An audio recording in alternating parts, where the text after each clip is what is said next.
A little update on the G35. As you can see, the front clip is off. Yeah, I've just found it to be a lot easier to pull the entire front clip instead of futzing around trying to get the engine out. And that's the other update. Instead of replacing the valve seals, I found a very good deal on an engine. So let me.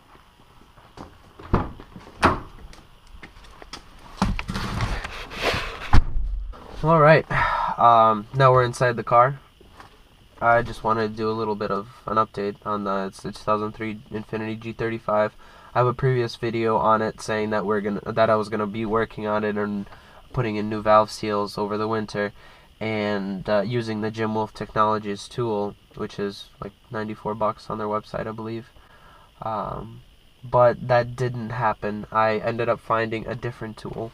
It's called the Toyo tool. It's really handy. It works. It's kind of a universal tool, but it works well. There's one end to pop them in. You put the keepers. There's one end to pull them out, and it has a magnet built in. So you just press it on, and they pop out. And the other end, you put the keepers on, and you just press it in, and they go back in. And this tool works awesome. And honestly, and I got a good deal on it. And my only problem was that I was so far into it, and I'll show you some pictures. Like, to get valve seals on this car, you gotta get far into it. I was at the point where I wasn't too far from doing a full rebuild, and it just made sense to do it.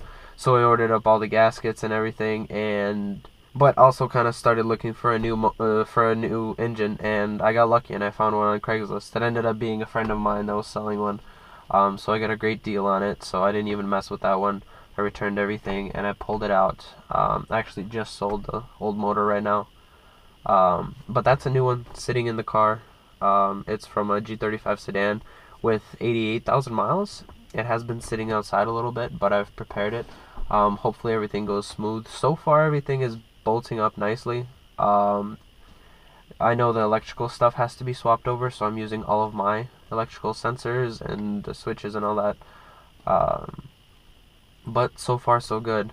Soon I'm going to be starting to work on the interior stuff as well, like the windows. When I bought the car, the windows were about halfway down, and I needed to pull them apart and to get them back up because the switches weren't working. There's also some other electrical stuff to deal with, taking out the speaker wiring, the amp wiring and everything, since the previous owner ripped all that stuff out.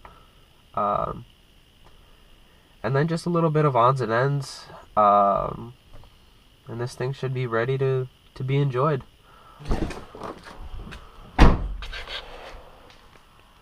So yeah, sorry guys. I was expecting a lot more video and stuff, but all of this was kind of rushed and I didn't really get to recording anything. We have plenty of pictures though. If you have any questions or if you're in the middle of this, I'd be glad to help and answer any questions that you'd have. I am noticing a few differences in the blocks from the sedan to the coupe. But so far none of it is affecting anything besides aesthetics. So I'll keep you posted. Thank you. Thank you for watching it. Or stay tuned. I'll be picking up my parts car on Saturday. My Miata parts car. I got a NB parts car as well. It has a 1.8 with a 5-speed and LSD Torsen. That'll be going into my 91 British Racing Green Miata. So stay tuned and hope you enjoy our channel.